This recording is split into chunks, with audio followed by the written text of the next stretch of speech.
ನಮಸ್ಕಾರ ವೀಕ್ಷಕರೇ, ನಾನು ನಿಮ್ಮ ರಾಕೇಶ್ ಅರುಂಡಿ. ಚನ್ನಪಟ್ಟಣ ಬೈ ಎಲೆಕ್ಷನ್ ಗೌಡ್ರಿಗೆ ಪ್ರತಿಷ್ಠೆಯ ಕಾಣ. ಇಲ್ಲಿ ಗೌಡ್ರ ನಾಯಕರಾದಂಥ ದೇವೇಗೌಡರ ಕುಡಿಯಾಗಿರೋ ನಿಖಿಲ್ ಕುಮಾರಸ್ವಾಮಿ ಗೆಲ್ಲೋ ಚಾನ್ಸ್ ಇದೆಯಾ ಇಲ್ವಾ ಇನ್ನೂ ಕೂಡ ಸ್ಪಷ್ಟವಾಗಿ ಗೊತ್ತಾಗ್ತಾ ಇಲ್ಲ. ಆದರೆ ದೇವೇಗೌಡರ ಕುಟುಂಬದವರೇ ಆದಂಥ HD ರೇವಣ್ಣ ಮಾತ್ರ ನಿಖಿಲ್ ಕುಮಾರಸ್ವಾಮಿ ಸೋಲಿಗೆ ಒಂದು ಕಡೆ ಶಪಥವನ್ನೇ ಮಾಡಿದ್ದಾರಂತೆ. ಇದರ ಜೊತೆಗೆ ದರ್ಶನ್ಗೆ ಜಾಮೀನಿನ ವಿಷಯವಾಗಿ ಭವಿಷ್ಯವನ್ನು ನುಡಿದಿದ್ದಂಥ ಡಾಕ್ಟರ್ ಲಕ್ಷ್ಮೀಕಾಂತ್ ಗುರೂಜಿಯವರು ಅಚ್ಚರಿ ಭವಿಷ್ಯವನ್ನು ನುಡಿದಿರೋದು. ನಿರೀಕ್ಷೆಗೂ ಮೀರಿ ಹೆಚ್ಚು ಅಂತರದಿಂದ ನಿಖಿಲ್ ಕುಮಾರಸ್ವಾಮಿ ಗೆಲ್ತಾರೆ ಎಂದಿದ್ದಾರೆ. ಈ ಕುರಿತಾದಂಥ ಒಂದಿಷ್ಟು ಇಂಟ್ರೆಸ್ಟಿಂಗ್ ವಿಷಯಗಳನ್ನು ನಾವು ಹೇಳಲೇಬೇಕು. ಆರಂಭದಲ್ಲಿ ಗೌಡರ ಕುಟುಂಬದ ಪಾಲಿನ ಪ್ರತಿಷ್ಠೆಯ ಕಣವಾಗಿದ್ದಂಥ ಚನ್ನಪಟ್ಟಣ ಚುನಾವಣಾ ಪ್ರಚಾರದಿಂದ HD ರೇವಣ್ಣ ಅವರು ದೂರ ಉಳಿದು ಬಿಟ್ಟರು. ಯಾಕೆ ಅಂದರೆ ನಿಮಗೆಲ್ಲ ಗೊತ್ತಿರ್ಬೋದು, ತಮ್ಮ ಮಕ್ಕಳ ಮೇಲೆ ಕೇಳಿಬಂದಂಥ ಅತ್ಯಾಚಾರ ಆರೋಪ ಜೊತೆಗೆ ಜೈಲು ಪಾಲಾದಂಥ ಪ್ರಕರಣಗಳಿಂದ ಮುಜುಗರಕ್ಕೆ ಈಡಾಗಿದ್ದಂಥ ರೇವಣ್ಣ ಅವರು ಸಾರ್ವಜನಿಕವಾಗಿ ಕಾಣಿಸ್ಕೊಳ್ಳಿಕ್ಕೆ ಇಷ್ಟಪಡಲಿಲ್ಲ ಅಂತ. ಆದರೆ ಆಪ್ತ ಮೂಲಗಳು ಹೇಳೋ ಪ್ರಕಾರ ರೇವಣ್ಣ ಮಹಾನ್ ದೈವ ಭಕ್ತರು. ಅದಾದ ನಂತರ ಯಾವಾಗ ಜೈಲಿನಿಂದ ಬಿಡುಗಡೆಯಾದ ಕೂಡಲೇ ಅವರು ಅನೇಕ ದೇವಸ್ಥಾನಗಳಿಗೆ ಭೇಟಿ ಕೊಟ್ಟರು. ಗ್ರಹಗತಿಗಳನ್ನು ಅಧ್ಯಯನ ಮಾಡಿದ ನಂತರ ಜ್ಯೋತಿಷಿಯೊಬ್ಬರು ಹಿತಶತ್ರುವಿನ ಚಿತಾವಣೆಯಾಗಿದೆ, ನಿಮ್ಮವರೇ ನಿಮಗೆ ಕೊಳ್ಳಿ ಇಡ್ತಾ ಇದ್ದಾರೆ ಅನ್ನೋ ಒಂದು ಜ್ಯೋತಿಷ್ಯ ವಾಣಿಯ ನಂತರ ಗೌಡರ ಕುಟುಂಬದಲ್ಲಿ ದೊಡ್ಡ ಬಿರುಕು ಕಾಣ್ಕೊಳ್ತು. ಈಗಾಗಲೇ ಆಪ್ತರ ವಲಯದಲ್ಲಿ ಕೇಳಿಬರ್ತಾ ಇರೋ ಮಾತುಗಳಂತೆ HD ರೇವಣ್ಣ ಮತ್ತು ಕುಮಾರಸ್ವಾಮಿಯವರ ಕುಟುಂಬದ ನಡುವೆ ಒಂದು ಲಾಂಗ್ ಗ್ಯಾಪ್ ಇದೆ. ಈ ದುಸ್ಥಿತಿಗೆ, ತನ್ನ ಮಕ್ಕಳು ಬಂದಂಥ ದುಸ್ಥಿತಿಗೆ ಕುಮಾರಸ್ವಾಮಿಯ ಸ್ವಾರ್ಥ ರಾಜಕಾರಣ ಕಾರಣ ಅನ್ನೋದು ರೇವಣ್ಣ ಅವರ ಬಲವಾದ ನಂಬಿಕೆಯಂತೆ. ಇದಕ್ಕೆ ಭವಾನಿಯವರ ಒಮ್ಮತವೂ ಕೂಡ ಇದೆ. ಅವರು ಕೂಡ ಕಡಾಖಂಡಿತವಾಗಿ ಕಡ್ಡಿ ಮುರಿದಂತೆ ಹೇಳಿಬಿಟ್ಟಿದ್ದಾರೆ. ಈ ವಿಷಯದಲ್ಲಿ ನೀವೆಲ್ಲೂ ಕೂಡ ಮುಂದುವರೆದು ಪ್ರಚಾರ ಕಾರ್ಯದಲ್ಲಿ ತೊಡಗಿಸಿಕೊಳ್ಳುವಂತಿಲ್ಲ ಅಂತ ಭವಾನಿ ರೇವಣ್ಣ ಅವರು ತಿವಿದಿದ್ದಾರೆ ಅನ್ನೋ ಮಾತುಗಳು ಕೇಳಿಬರ್ತಾ ಇದೆ. ಯಾವಾಗ ಪ್ರಜ್ವಲ್ ರೇವಣ್ಣ ಅವರ ಪೆನ್ ಡ್ರೈವ್ ಬೀದಿಯಲ್ಲಿ ಹಂಚಲಿಕ್ಕೆ ಇದೇ BJPಯ ದೇವರಾಜೇಗೌಡ ಅವರು ಕಾರಣರಾಗಿದ್ದರು.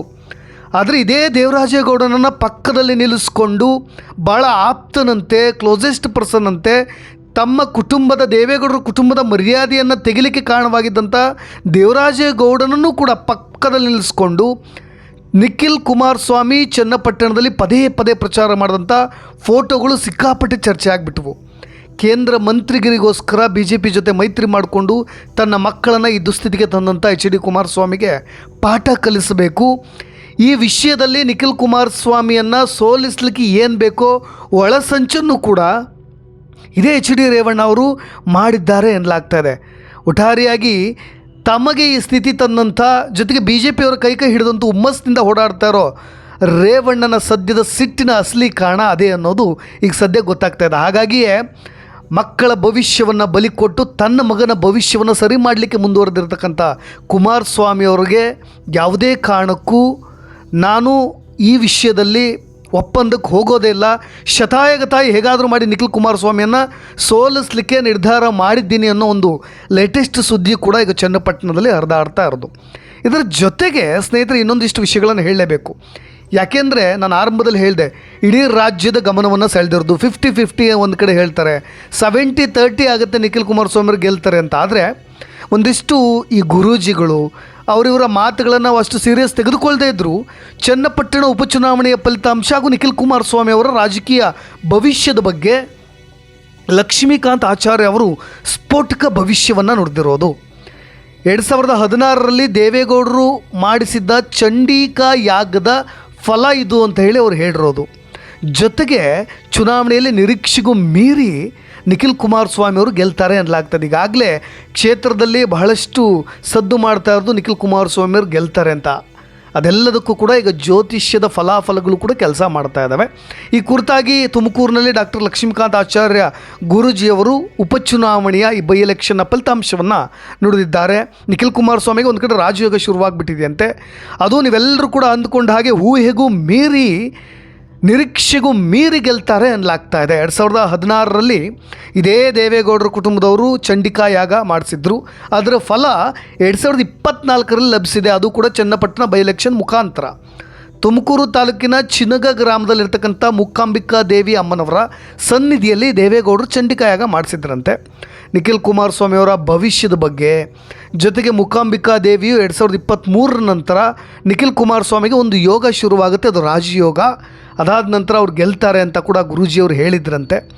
ಈಗ ಅದು ಕೂಡಿ ಬಂದಿದೆ, ಸಮಯ ಕೂಡಿ ಬಂದಿದೆ, ಕಾಲ ಕೂಡಿ ಬಂದಿದೆ. ಜೊತೆಗೆ ಸಿ ಪಿ ಯೋಗೇಶ್ವರ್ ಅವರು ಮಖಾಡೆ ಮಲಗಿಸ್ತಾರೆ. ಜೊತೆಗೆ ಮತ್ತೆ ಪುಟಿದು ಬಂದು ರಾಜಕೀಯ ಭವಿಷ್ಯವನ್ನು ಕಂಡುಕೊಳ್ತಾರೆ ನಿಖಿಲ್ ಕುಮಾರಸ್ವಾಮಿ ಅವರು ಎನ್ನಲಾಗ್ತಾ ಇದೆ. 2023 ರಾಜಯೋಗ ಶುರುವಾಗ್ಬಿಟ್ಟಿದೆಯಂತೆ. ಭಗವತಿಯ ಪರಿಪೂರ್ಣ ಆಶೀರ್ವಾದ ಅವರಿಗಿದೆಯಂತೆ. ಅಮ್ಮನವರು ಕೂಡ ಒಪ್ಪಿಗೆ ಕೊಟ್ಬಿಟ್ಟಿದ್ದಾರಂತೆ. ಮುಂದಿನ ದಿನಗಳಲ್ಲಿ ಅವರಿಗೆ ಆಶೀರ್ವಾದ ಆಗುತ್ತಂತೆ, ಒಳ್ಳೆಯ ಅನುಗ್ರಹ ಸಿಗುತ್ತಂತೆ. ಜಯಶೀಲರಾಗುವಂಥ ಎಲ್ಲ ಅನುಗ್ರಹವನ್ನು ಕೂಡ ಅಮ್ಮನವರು ಮಾಡಿಕೊಟ್ಟಿದ್ದಾರೆ ಅಂತ ಗುರೂಜಿಯವರು ಹೇಳಿರೋದು. ಹಾಗಾಗಿ ಹೆಚ್ಚಾಗಿ ಈ ದೇವೇಗೌಡರ ಕುಟುಂಬದವರು ದೇವರನ್ನ ನಂಬೋದು ನಿಮಗೆಲ್ಲರಿಗೂ ಕೂಡ ಗೊತ್ತಿದೆ. ಅದರಲ್ಲಿ ಎಸ್ಪೆಷಲಿ HD ರೇವಣ್ಣ ಅವರು, ಕುಮಾರಸ್ವಾಮಿ ಅವರು ಅಷ್ಟೇ ದೇವರ ಅನುಗ್ರಹವಿಲ್ಲದೆ ಯಾವುದೇ ಕೆಲಸಗಳನ್ನು ಮಾಡೋದಿಲ್ಲ. ನಿಖಿಲ್ ಕುಮಾರಸ್ವಾಮಿ ಅವರು ಈ ಬಾರಿಯ ಚುನಾವಣೆಯಲ್ಲಿ ಹೆಚ್ಚಾಗಿ ದೇವರನ್ನ ನಂಬಿಕೊಂಡಿದ್ದರು. ಜೊತೆಗೆ ಒಂದು ಕಡೆ ಮತದಾರನು ಕೂಡ ಅಷ್ಟೇ ಬಲವಾಗಿ ನಂಬಿದ್ದಾರೆ. ಆದರೆ ನಿರೀಕ್ಷೆಗೂ ಮೀರಿದ ಅಂತರದಿಂದ ಗೆಲ್ತಾರೆ ಅಂತ ಹೇಳಿ ಜ್ಯೋತಿಷ್ಯದ ಒಂದು ನಂಬಿಕೆಗಳು ಮಾತನಾಡ್ಕೊಳ್ತಾ ಇರೋದ್ರಿಂದ ಇದು ಎಲ್ಲೋ ಖಚಿತವಾಗಿ ನಿಜವಾಗ್ಬಿಡುತ್ತಾ ಅಂತ. ಯಾಕೆಂದರೆ ನಿರೀಕ್ಷೆಗೂ ಮೀರಿದ ಅಂತರವನ್ನೇ ಈ ಅಮ್ಮನವರು ಕೂಡ ಸೂಚನೆ ಕೊಟ್ಟಿದ್ದಾರಂತೆ. ಏಕೆಂದರೆ ಚಂಡಿಕಾಯಾಗದಲ್ಲಿ ಆ ರೀತಿಯಾದಂಥ ಒಂದು ವಿಶೇಷತೆಗಳು ಇರುತ್ತೆ ಅನ್ನೋದು ಕೂಡ ಅವರು ಉಲ್ಲೇಖ ಮಾಡಿರೋದು. ಯಾರು ಅನುಷ್ಠಾನವನ್ನು ಮಾಡಿ ವಿಶೇಷವಾಗಿ ದೇವಿಗೆ ಪೂಜೆಯನ್ನು ಸಲ್ಲಿಸ್ತಾರೋ ಅವರಿಗೆ ಪರಿಪೂರ್ಣವಾದಂಥ ಆಶೀರ್ವಾದ ಪ್ರಾಪ್ತಿಯಾಗುತ್ತೆ. ಮಹಾಲಕ್ಷ್ಮಿ, ಮಹಾಕಾಳಿ, ಮಹಾಸರಸ್ವತಿಯ ಸ್ವರೂಪಿಣಿಯಾಗಿರುವಂಥ ಅಮ್ಮನವರ ಆಶೀರ್ವಾದ ಖಂಡಿತವಾಗಿಯೂ ನಿಖಿಲ್ ಕುಮಾರಸ್ವಾಮಿಯವರಿಗೆ ಸಿಕ್ಕಿದೆ. ಅವರ ಮುಂದಿನ ಜೀವನ ಕೂಡ ಸುಗಮವಾಗಿರುತ್ತೆ. ಎಲ್ಲ ನೋವುಗಳನ್ನು ಮರೆಸಿ ಸುಖಮಯವಾದಂಥ ಜೀವನವನ್ನು ಅವ್ರು ಕಾಣಲಿಕ್ಕೆ ಸಾಧ್ಯವಾಗುತ್ತೆ. ಇದಕ್ಕೆ ನಾವು ರಾಜಯೋಗ ಅಂತ ಹೇಳಿ ಕರಿತೀವಿ, ಉನ್ನತ ಅಧಿಕಾರಿಗಳನ್ನು ಅನುಭವಿಸುವಂಥ ಅನುಗ್ರಹ. ಹಾಗಾಗಿ ಈ ಬಾರಿ ಚನ್ನಪಟ್ಟಣ ಬೈ ಎಲೆಕ್ಷನಲ್ಲಿ ಅವರು MLA ಆಗೋದು ಖಂಡಿತ. ಜೊತೆಗೆ ಜನರ ಅನುಗ್ರಹವೂ ಕೂಡ ಸಿಕ್ಕಿದೆ. ಇದೆಲ್ಲದರ ಜೊತೆಗೆ ಈಗಾಗಲೇ ಒಂದು ಮಾತು ಶುರುವಾಗಿರೋದು, ಸದ್ದು ಮಾಡ್ತಾ ಇರೋದು, ಬೆಂಕಿ ಬಿರುಗಾಳಿಯಂತೆ ಹರಿದಾಡ್ತಾ ಇರೋ ಸುದ್ದಿ ಅಂದರೆ ನಿಖಿಲ್ ಕುಮಾರಸ್ವಾಮಿಯವರು ಕಡ್ಡಾಯವಾಗಿ ಗೆದ್ದೇ ಗೆಲ್ತಾರೆ ಅಂತ. ಅದಕ್ಕೆ ಅನೇಕ ನೆಪಗಳನ್ನು, ಅನೇಕ ಕಾರಣಗಳನ್ನು ಏನಾದರೂ ಕೊಡಲಿ, ಆದರೆ ಆರಂಭದಲ್ಲಿ ನಿಖಿಲ್ ಕುಮಾರಸ್ವಾಮಿ ಅವರಿಗೆ ಹಿನ್ನಡೆ ಆಗುತ್ತೆ ಅಂತ ಮಾತನಾಡ್ಕೊಳ್ತಾ ಇದ್ದರು. ಆದರೆ ಈಗ ಎಲ್ಲರೂ ಕೂಡ ನಿಖಿಲ್ ಕುಮಾರಸ್ವಾಮಿಯವರೇ ಗೆಲ್ತಾರೆ ಅಂತ. ಅದರ ಜೊತೆಗೆ 2033 ನಂತರ ಅವ್ರಿಗೆ ರಾಜಯೋಗ ಬರುತ್ತೆ ಅನ್ನೋ ವಿಷಯ ಇದೆಯಲ್ಲ, ಅದು ಕೂಡ. ಯಾಕೆ ಈ ಮಾತುಗಳನ್ನು ಹೇಳ್ತಾ ಇದ್ದೀನಿ ಅಂದರೆ ಇವೆಲ್ಲ ಮೂಢನಂಬಿಕೆಗಳ ಜೊತೆಗೆ ಪೂರ್ವಾಗ್ರಹ ಪೀಡಿತರಾಗಿ ನಾವು ಕೂಡ ಇದನ್ನು ಒತ್ತಿ ಹೇಳುವ ಅಗತ್ಯವಿಲ್ಲ. ಆದರೆ ಈ ಡಾಕ್ಟರ್ ಲಕ್ಷ್ಮೀಕಾಂತ್ ಆಚಾರ್ಯ ಗುರೂಜಿಯವ್ರನ್ನ ಇಲ್ಲಿ ಪ್ರಮೋಟ್ ಮಾಡೋ ಅಗತ್ಯವೂ ಇಲ್ಲ. ಆದರೆ ದರ್ಶನ್ ವಿಚಾರದಲ್ಲೂ ಕೂಡ ಅವರು ಭವಿಷ್ಯ ನುಡಿದಿದ್ರಂತೆ, ಅದು ಕೂಡ ನಿಜವಾಯ್ತಂತೆ. ಯಾಕೆಂದರೆ ಅವ್ರಿಗೆ ಬೇಲ್ ಸಿಗುತ್ತೆ, ದರ್ಶನ್ ಜೈಲಿನಿಂದ ಹೊರಗೆ ಬರ್ತಾರೆ. ಅಶ್ವಯುಜ ಮಾಸ ಅಂತ್ಯ ಕಾರ್ತಿಕ ಮಾಸದ ಪ್ರಾರಂಭದಲ್ಲಿ ಅವರಿಗೆ ಬೇಲ್ ಸಿಗುತ್ತೆ ಅಂತ ಭವಿಷ್ಯ ನುಡಿದಿದ್ರಂತೆ. ಅದರ ಪ್ರಕಾರ ಅವರಿಗೆ ಮಧ್ಯಂತರ ಬೇಲ್ ಸಿಕ್ಕಿದೆ, ಜೈಲಿನಿಂದ ಹೊರಗೂ ಕೂಡ ಬಂದಿದ್ದಾರೆ. ಅದೇ ರೀತಿಯಾಗಿ ನಿಖಿಲ್ ಕುಮಾರಸ್ವಾಮಿ ಅವ್ರ ವಿಷಯದಲ್ಲೂ ಕೂಡ ಅವ್ರ ಭವಿಷ್ಯ ನಿಜವಾಗಿಬಿಟ್ರೆ ಅವ್ರು ಹೇಳೋ ಮಾತುಗಳು, ಅವರ ಒಂದು ಭವಿಷ್ಯ ಜ್ಯೋತಿಷ್ಯದಲ್ಲಿ ಕೆಲವೊಬ್ಬರು ನಂಬಿಕೆಯನ್ನು ಇಡಬಹುದು ಅನ್ನೋ ಮಾತುಗಳು ಕೇಳಿಬರ್ತಾ ಇದೆ. ಇದು ಸದ್ಯದ ವಿಷಯ. ಅದೇನೇ ಇರಲಿ, ನಿಖಿಲ್ ಕುಮಾರಸ್ವಾಮಿ ಅವರ ಭವಿಷ್ಯ, CP ಯೋಗೇಶ್ವರ್ ಅವರ ಭವಿಷ್ಯ ಎಲ್ಲವೂ ಕೂಡ ಮತಪೆಟ್ಟಿಗೆಗಳಲ್ಲಿ ಭದ್ರವಾಗಿದೆ. ನವೆಂಬರ್ 23ರಂದು ಜನನಾಯಕರು ಯಾರು ಅಂತ ಯಾರು ಮತದಾರರು ನಿರ್ಧಾರ ಮಾಡಿದ್ದಾರೆ ಅನ್ನೋದು ಕೂಡ ಎಲ್ಲರಿಗೂ ಕೂಡ ಜಗಜ್ಜಾಹೀರಾಗಲಿದೆ, ಗೊತ್ತಾಗಲಿದೆ. ಇವೆಲ್ಲ ಕುತೂಹಲಗಳೊಂದಿಗೆ ಮತ್ತೊಮ್ಮೆ ನಾನು ಈ ವಿಷಯವನ್ನು ಮುಗಿಸ್ತಾ ಇದ್ದೀನಿ. ಜೊತೆಗೆ ಆ ಕುತೂಹಲವನ್ನು ಹಾಗೆ ಈಗಲೇ ತಣಿಸೋದು ಬೇಡ ಅಂತ ಹೇಳ್ತಾ ಅವತ್ತಿನ ದಿನ ಏನಾಗುತ್ತೆ ಆ ರಿಸಲ್ಟ್ನ ಕಾದು ನೋಡೋಣ. ಇದೇ ರೀತಿಯಾದಂಥ ಇನ್ನಷ್ಟು ಅಪ್ಡೇಟ್ಸ್ಗಳೊಂದಿಗೆ ಮತ್ತೆ ಬರ್ತಾ ಇರ್ತೀನಿ. ನಾನು ರಾಕೇಶ್ ಆರುಂಡಿ. ಯಾರೆಲ್ಲ ಸಬ್ಸ್ಕ್ರೈಬ್ ಮಾಡಿಲ್ವೋ ಅವ್ರು ಖಂಡಿತವಾಗಿಯೂ ಸಬ್ಸ್ಕ್ರೈಬ್ ಮಾಡಿ, ಲೇಟೆಸ್ಟ್ ಅಪ್ಡೇಟ್ಸ್ಗೋಸ್ಕರ ಅಂತ ಹೇಳ್ತಾ ಧನ್ಯವಾದ.